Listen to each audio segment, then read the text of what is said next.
Las preguntas que querrías hacer, las respuestas que necesitas escuchar. Ahora llega la entrevista en el Círculo Rojo por Fernando Rosso.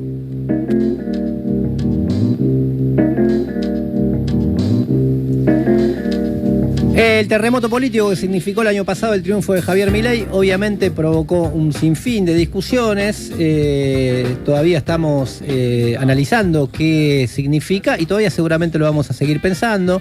No han salido muchas publicaciones en relación a tratar de pensar esta cuestión, porque pasó hace muy poco. Pero el libro de Pablo Semán, quizás la compilación está entre nosotros, es uno de los que más circuló.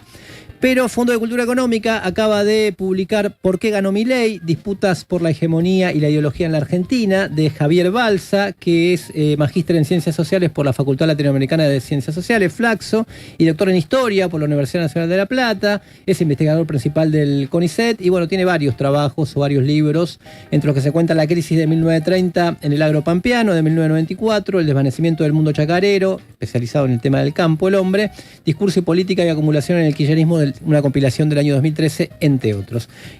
Salió ahora, recién salido del horno, lo estuvimos leyendo durante estos días y lo queríamos invitar a Javier a conversar un poco sobre el libro. Javier, ¿cómo estás? ¿Qué tal? Buenas noches a todos, a todas. Gracias por venir, en realidad. Hay varias cuestiones, ¿no? El libro tiene como el corazón o quizás la materia prima sobre la que trabajaste, son una serie de estudios que hicieron y de encuestas entre cual y cuantitativas que hicieron con un grupo de investigación entre los años 20, 21, 22, 23, preguntando un poco más allá sobre los valores y sobre el de los desplazamientos ideológicos de la sociedad argentina. Sobre la base de esa materia prima, Javier hace una interpretación y cuenta un poco la historia de los últimos fracasos políticos de la Argentina, cómo se constituye una hegemonía o cuáles son las disputas que se dieron para constituir una hegemonía y qué subyace a eso. Ahora, si yo tuviera que hacer una síntesis, diría que una de las hipótesis del libro, o la hipótesis del libro, es que hay algo que fue más allá de el rechazo a lo viejo, hay algo que fue más allá de la bronca con los fracasos del último tiempo y que subyace a este desplazamiento que por eso termina en Milei y no termina en otro lado, ¿no?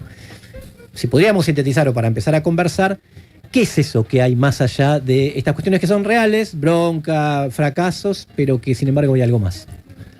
Sí, es difícil, ¿no? Pero en principio nosotros combinamos una matriz gramsciana de análisis de las disputas por la hegemonía, viendo los distintos proyectos que estaban en la real disputa por dirigir la sociedad, ¿no? Uh-huh. Sintéticamente creo que habría 4 proyectos, digamos, un macrismo que logra recuperarse de la derrota por una rápida autocrítica, digamos, ¿no? Creo que ese es el planteo. El macrismo logra armar una explicación de por qué fracasé por el gradualismo, y entonces lo que tengo que hacer es todo más rápido y sin importar que haya que reprimir. Cuando le pregunta a Majul que si hay muertos, le dice hay que bancárselo. O sea, claramente Macri logra tener una explicación de su fracaso, puede no gustarnos, pero es una explicación racional y una propuesta.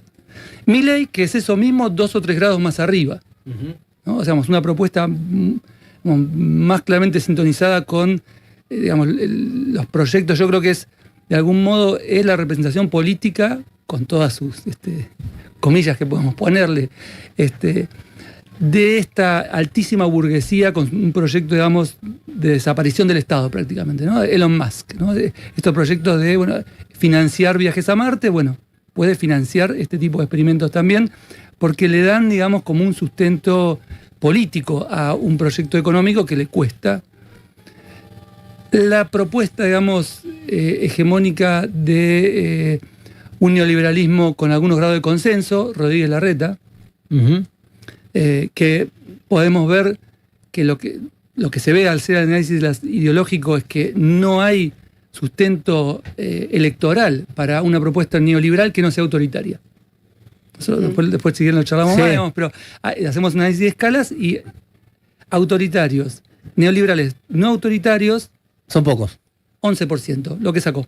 O sea, coincidió exactamente, digamos, prácticamente no hay nada. O sea, es increíble, ¿no? Hay un gráfico que está en el libro que muestra que claramente no autoritarios, o sea, pluralistas, no hay ningún neoliberal, pero ninguno en 3.000 y pico de casos que las encuestas.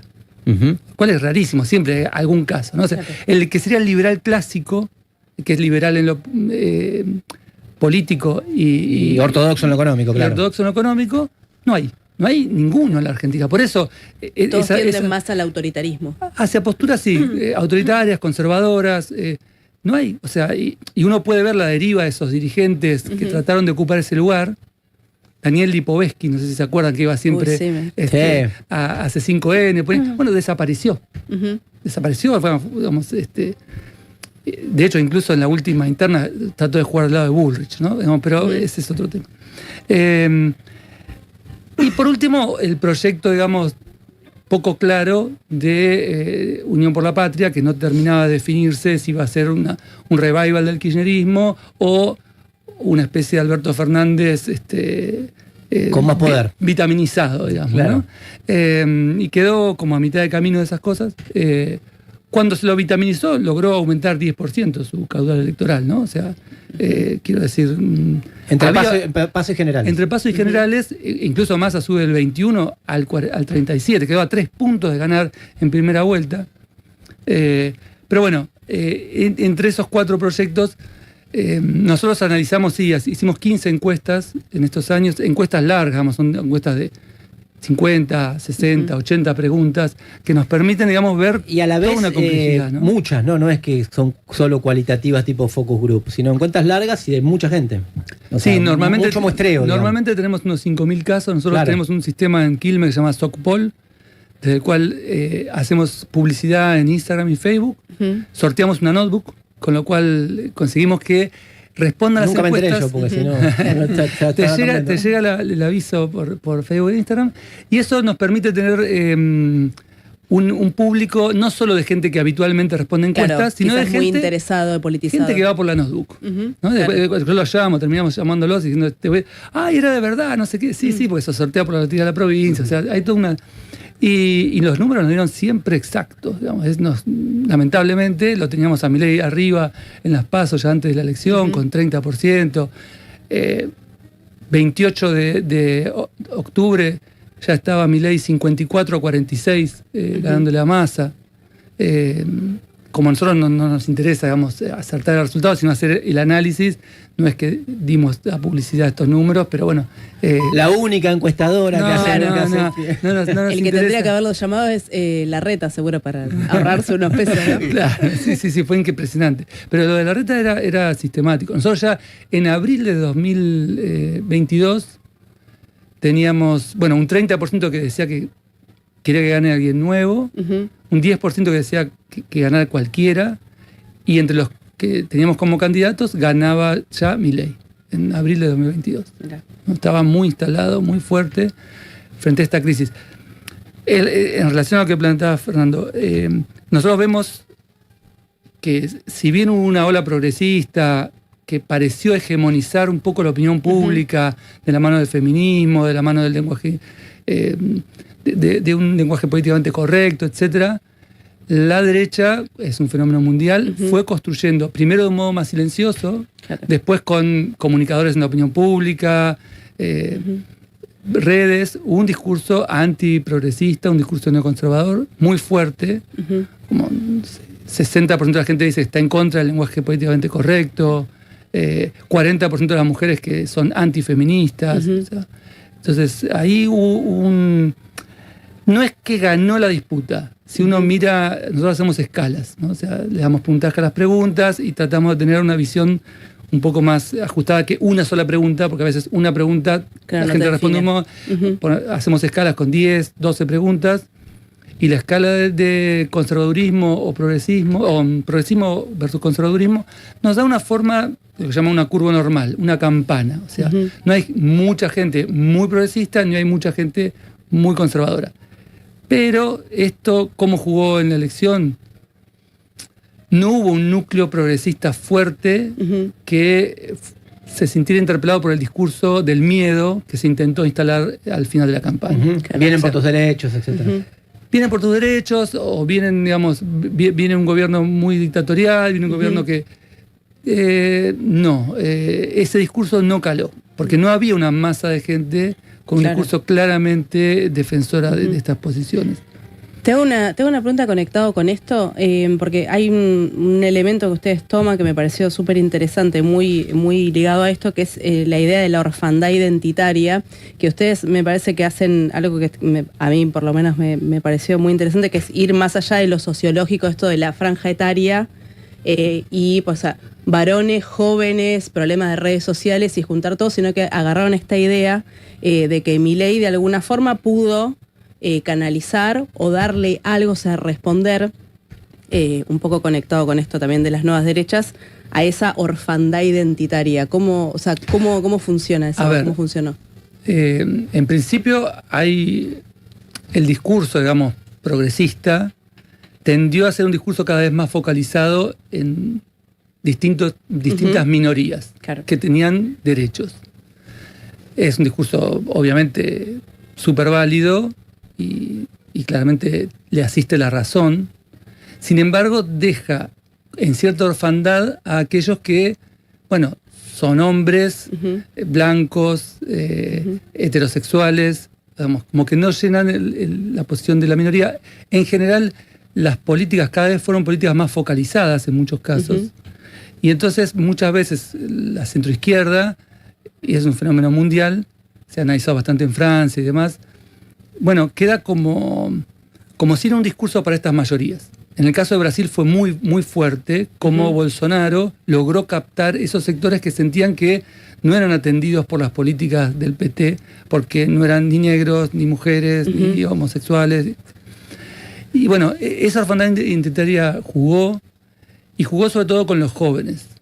¿No? Es increíble, digamos, los varones jóvenes en el balotaje, en un 80% votaron a Milei. O sea, ahí hubo un fenómeno en el cual detectamos que hay un porcentaje, más o menos la mitad, que lo hace por cuestiones ideológicas, porque, digamos, el discurso de la derecha, y todavía no charlé un poquito, digamos, pero cómo renació el neoliberalismo también es algo muy potente. Pero hay otro porcentaje que lo vota casi por contagio grupal, digamos, ¿no? O sea, uno mira y ideológicamente no tendría que votarlo y lo votó. Sobre todo en el balotaje. Lo votó en las PASO y en el balotaje.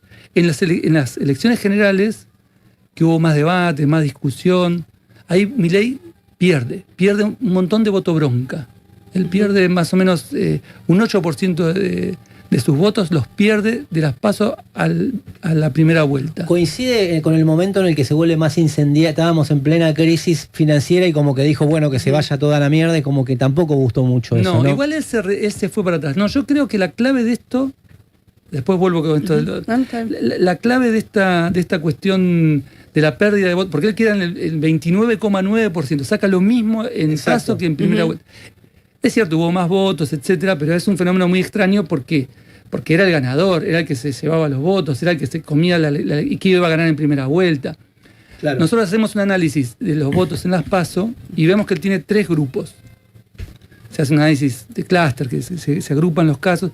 Él tenía un grupo muy neoliberal, muy autoritario, que era un 30%. Otro 40% era un grupo bastante neoliberal y bastante autoritario, pero también tiene un tercio de votos, o un 30%, de gente que era bastante nacional popular, digamos, o de centro izquierda, y no tan autoritaria. Esos votos son los que Milei pierde. Suma votos más autoritarios, pero pierde esos votos que se van a Massa, que se van a Bullrich, que se van a Schiaretti. Yo creo que porque hubo toda una discusión política.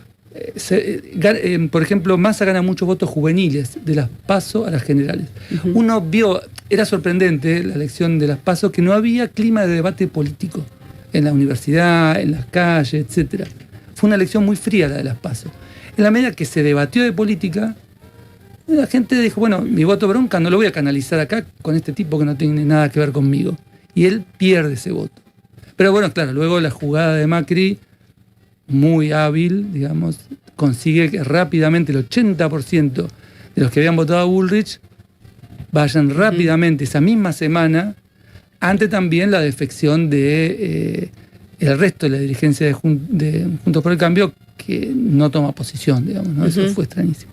Pero un segundito que presento, están escuchando a Javier Balsa, estamos hablando del libro ¿Por qué ganó Milei? Que es el autor, Disputa por la hegemonía de la ideología en la Argentina, que publicó Fondo de Cultura Económica, sí. No, quería volverse a la pregunta esta de la orfandad identitaria, digamos, ¿no? Es algo que solo hemos podido medir, hay cosas más subjetivas que son difíciles de medir en las encuestas. Lo vamos a volver a hacer en una encuesta que hicimos ahora, pero una alumna de la universidad, se estaba dando un seminario sobre esto, se llama Noelia Ábalos, diseñó un bloquecito de preguntas. Hicimos una encuesta chica, alumnos de la Universidad de Quilmes, la mayoría no votaba a Milei, solamente un 15% votaba a Milei. Y le preguntamos eso, digamos, si se siente que tiene un grupo de pertenencia o si siente que no tiene ningún grupo de pertenencia, que todo es una escala, ¿no? O sea, tengo un grupo y encontré mi lugar en el mundo, tengo un grupo pero más o menos, no tengo a nadie pero todos están como yo, no tengo ningún grupo y siento que todos tienen un grupo menos yo. El voto de Milei se multiplicaba por 7. Claro. Entre los que estaban bien integrados y los que estaban solos. Como bueno, quizás sea que pero tienen un colectivo del cual forman parte. Y le preguntamos por 13 colectivos, desde el feminismo, los otakus, una banda de rock, ser hincha de fútbol. Amplio. Nada, 5 veces más votos de Milei que estar en alguno de estos grupos. O sea, claramente esta cuestión de sentirse solos jugó, digamos, Milei como que logró capturar eso. Al mismo tiempo, el estar solos implica no procesar, no discutir de política, no enfrentarse a qué estoy haciendo, ¿no? Claro. Eso se vio mucho en esta elección. Hablabas recién y me quería meterme un poquito en ese tema para charlar un poco de otra de las hipótesis o otra de las conclusiones que surgían de las encuestas y están volcadas en el libro, es el resurgimiento de un neoliberalismo después de la crisis de los años 90, después de la crisis de Macri inclusive. Sin embargo, no sé, hoy uno lee estudios de opinión o escucha inclusive declaraciones de personas que dicen que, por ejemplo, Milei mantiene el apoyo, pongamos de 40 a 50 o más, dicen algunos, pero sin embargo, cuando se va a medidas concretas, no tanto. De privatizaciones, de todo lo que implica un programa neoliberal en términos de ajuste y al margen de que, bueno, ahora nos estamos ajustando por las tarifas y había que actualizar porque era una mentira lo anterior, pero sin embargo yo veo como más contradictorio que el resurgimiento de un neoliberalismo. ¿Cómo lo valoran ustedes, digamos, de los resultados, no? Hay que ver qué pasa ahora. Nosotros estamos por correr una encuesta la semana que viene, todavía no tenemos ninguna encuesta. Buenísimo, queremos los resultados. Sí. Va a ser una encuesta solo a jóvenes, pero, o sea, el libro está escrito a fines de enero. Claro. Y es el gran interrogante. ¿Cuánto la gente va a seguir apoyando algo que daña claramente su bolsillo? No solo su bolsillo, su capacidad de sobrevida cotidiana. Sin embargo, llama mucho la atención que Milei logró instalar, y prácticamente uno puede decir Milei porque hay, por ejemplo, el discurso contra la justicia social. Es un discurso que es solo de él.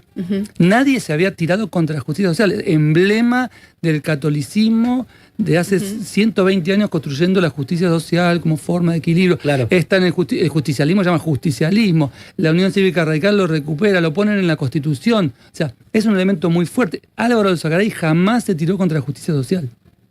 Este hombre va y dice, hay que acabar con la justicia social. A nosotros en las encuestas nos gusta presentar frases, ¿no? O sea, entonces presentamos 3 frases con la justicia social. Hay una que dice, hay que acabar con la justicia social porque le da a uno sacándole a otros. Y el contrapuesto de esto, no, la justicia social es lo que equilibra a los trabajadores y los patrones y además permite que haya educación, salud. Bueno, obviamente la mitad elige esta opción, pero 34% elige, hay que acabar con la justicia social. Es un montón. El 60% dice que está bien que un empresario gane 100 veces más que un obrero. Obviamente la mayoría son empleados y obreros, o sea, de la encuesta. Porque la encuesta termina reproduciendo muy bien la estructura de clase, todo. Entonces, lograron instalar un discurso fuertemente desigualitario, lo cual no quiere decir, aclaro, que no haya habido otro sector que sostuviera un discurso nacional popular, de izquierda, centroizquierda. Si uno mira finalmente la escala de neoliberalismo o nacional popular, posiciones nacionales populares, es más o menos homogénea. Y ahí no hay una campana, sino hay una polarización. O sea, en toda la escala se mantiene igual cantidad de casos. Eso quiere decir que había una contestación al discurso neoliberal. O sea, el discurso neoliberal logró recuperarse, como decía Fernando, del desastre que fue el macrismo, en buena medida por el desastre que fue el gobierno de Alberto Fernández y su incapacidad para instalar en la sociedad la responsabilidad de por qué habíamos terminado ahí. Pero había un discurso nacional popular de contrapunto, ¿no? O sea, si uno mira tanto la opción progresismo, conservadurismo o la de neoliberalismo, posiciones nacionales populares, no estaba el resultado definido. Uno puede decir, había casi un empate. ¿Dónde está la clave? En la capacidad de Milei, de Bullrich y de Macri de ir por lo que nosotros ubicamos como el sector nacional popular moderado o progresista moderado con mucha incoherencia ideológica. Nosotros le mostrábamos dos imágenes y le decíamos, ¿cuál de estas dos imágenes refleja mejor la sociedad argentina? Hay muchos grupos y ninguno predomina sobre los demás y había muchos globitos adentro de un gran globo, de un círculo. O hay una minoría que domina una mayoría y el dibujo era un pequeño círculo con una flecha hacia abajo donde había un círculo grande. 25% decía ningún grupo domina a los demás, pero 75% decía no, hay una minoría que domina a la mayoría. Wow. La casta. El problema es quién es esa minoría. Claro. Uno pensaría los ricos, el establishment, el círculo rojo, el imperialismo, etc. Era una pregunta abierta, me llevó varios días codificarla porque había 3.000 respuestas diferentes. Y sin embargo, solo el 20% decía los ricos, la gran burguesía, la oligarquía, el círculo rojo. Y en cambio, más de un 40% decía que ¿quién era esa minoría? Las feministas, el movimiento LGBT, los sindicalistas, los piqueteros, los políticos kirchneristas. Más que la casta no apareció casi como respuesta. Nadie escribió la casta. O no sé, lo habrá escrito un mínimo porcentaje porque ni siquiera me aparece entre las frecuencias más notorias. Si no, son estas 5 o 6 que mencioné recién. Entonces, esa gente tiene una versión de que hay tiene que ver con el fracaso del proceso educativo, formativo, cívico, digamos, de formación de conciencias, etcétera. O sea, porque es una mirada rarísima que el movimiento feminista domina la mayoría de la sociedad. O que, claro. Pero hay 40 y pico % que piensa eso.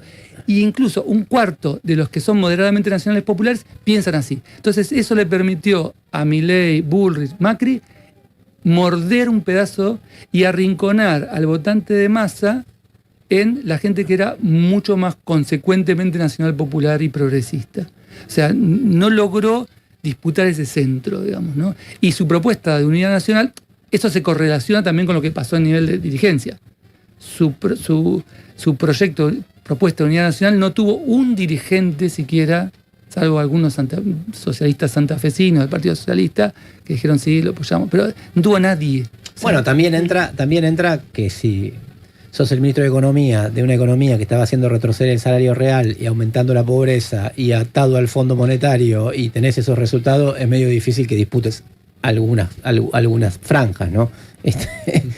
Se complica, digamos. Se complica, pero no le fue tan imposible. Cuando desplegó, nosotros analizamos el impacto de las medidas. Y las medidas que implementó en septiembre y octubre, digamos, cuando logró salirse de la garra, del control del Fondo Monetario, que no por nada le demoraron un mes en firmar lo que debían haber firmado antes. Esas medidas lograron rapidísima aceptación y fueron en buena medida el elemento que le permitió avanzar esos 10 puntos y estar a solo 3 puntos de ganar en primera vuelta. Digamos. No se estuvo tan lejos, digamos. Cuando asumió, digamos, un discurso y una serie de medidas que obviamente no habían implementado en 3 años y pico de gestión de Alberto Fernández, ¿no? Están escuchando a Javier Balsa, estamos hablando del libro que acaba de publicar Fondo de Cultura Económica, ¿Por qué ganó Milei? Disputas por la hegemonía y la ideología en la Argentina. ¿Pablo? Sí, en un momento del libro como explorás la idea de una personalidad narcisista vinculada a una época particular del capitalismo. ¿Nos puede contar brevemente qué es esto y cómo se mide o qué salen las mediciones, digamos? Bueno, en principio te aclaro que no lo estamos pudiendo medir del todo bien, digamos, no es algo que... Son hipótesis de lectura más que una medición clara. Está en nuestra idea empezar a abordar estas cosas. Son difíciles de abordar con encuestas, la idea es abordarlas más con entrevistas y demás. Pero recupera, bueno, toda la tradición de encuestas recupera una tradición de la Escuela de Frankfurt que comenzó Erich Fromm. Erich Fromm hizo un primer trabajo de una encuesta en 1930, tratando de ver qué posibilidades tenía el nazismo de avanzar. Nunca la publica la encuesta, se publica en 1980 recién. Mirá. Porque, o sea, le daba que buena parte de los votantes de izquierda, sean al comunismo, sean al Partido Socialdemócrata Alemán, tenían una personalidad autoritaria que los iba a llevar a seguir a un líder autoritario. Ya tiene esos datos en 1930.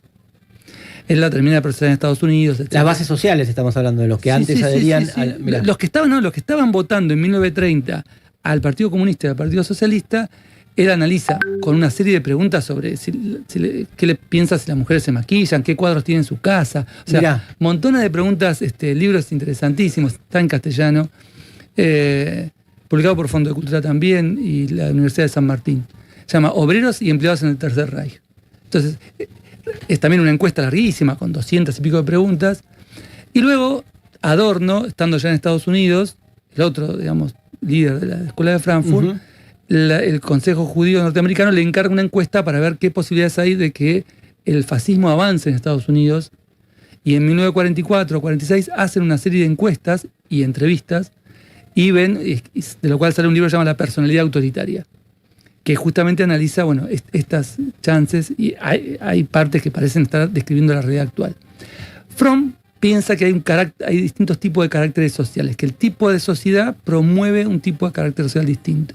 Y el último que él agrega a su tipología es este narcisista, que algunos seguidores de Fromm lo terminan de definir más claramente, como una personalidad, digamos, en la cual el yo tiene una importancia tan fuerte que se sobrepone a lo que la realidad le marca. Y esto, digamos, de algún modo explica estas tendencias a aceptar fake news increíbles, ¿no? O sea, estamos en un momento en el cual, tanto porque este tipo de capitalismo flexible, de tipo de trabajo individuales, que nos promueven, y además una construcción ideológica, el emprendedurismo, vos poder diseñar tu propia vida, la felicidad depende de vos, etc. Bueno, van gestando un tipo de personalidad que tiene como correlato, bueno, yo me impongo sobre la realidad no se me impone a mí. Yo puedo definir qué es, no me importa si es verdadero o no, es lo que a mí me interesa. Si no, no se explica, digamos, este despliegue de fake news que son tomadas y replicadas por la gente. O sea, porque lo extraño de la fake news es cómo la gente las usa después. Claro. También tiene que ver con un proceso que no lo hemos medido, pero me interesa avanzar sobre esto, de cómo la fragmentación de la opinión pública quiebra el tipo de consensos que habitualmente estábamos pensando que se construían, ¿no? Quiebra la forma de construir una hegemonía e incluso habilita, el libro aborda esto en el segundo capítulo, pensar este nuevo neoliberalismo que ya no logra proponerse como hegemónico. Estamos en una crisis de hegemonía muy extraña. No hay nada que lo reemplace, pero sin embargo está en la propia decadencia, aunque se impone, digamos, ¿no? Se impone, primero, porque no hay un proyecto contrahegemónico. La principal falencia es que desde la izquierda no hemos podido reconstruir el deseo del socialismo en las masas. O sea, del 89 para acá nos falta, digamos, repensar cómo, qué hicimos mal, ¿no? Y por qué ahora podría salir bien, ¿no? Entonces, la medida que no logramos hacer un estudio serio de esto, yo creo que hay que investigarlo claramente y hacer una elaboración clara sobre esto, quedamos presos, digamos, de intentar resucitar proyectos anteriores, quizás alguna vía jacobina logra tener algún éxito momentáneo, pero no disputar el deseo de las masas por una sociedad. Y el neoliberalismo, que lo logró muy bien en los 90, que logró instalarse, digamos, como etapa más normativa, digamos, ¿no? Claro, un proyecto en el cual la gente pensaba, bueno, acá tenemos democracia, consumo, etcétera. Integración, globalización. Eso se quiebra en América Latina para el 2000, 2001, pero se quiebra a nivel mundial en el 2008, y solo le queda apelar a esta cosa irracional, ¿no?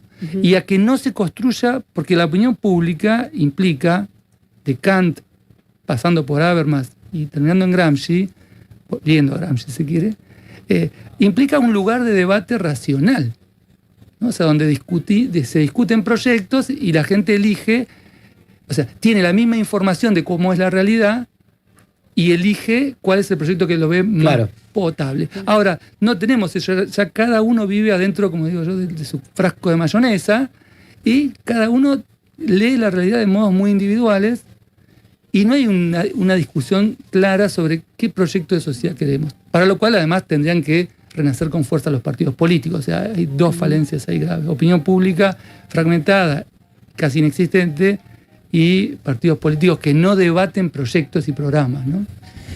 Bueno, el libro se llama ¿Por qué ganó Milei? Disputas por la hegemonía y la ideología. Muy interesante toda esta parte, me quedaría charlando 4 o 5 horas más o menos, pero no tenemos ese tiempo. Queríamos hacer un pantallazo nada más y obviamente lo recomendamos. Está entre los trabajos que acaban de salir para tratar de interpretar qué nos pasó, digamos, y qué es esto que nos gobierna.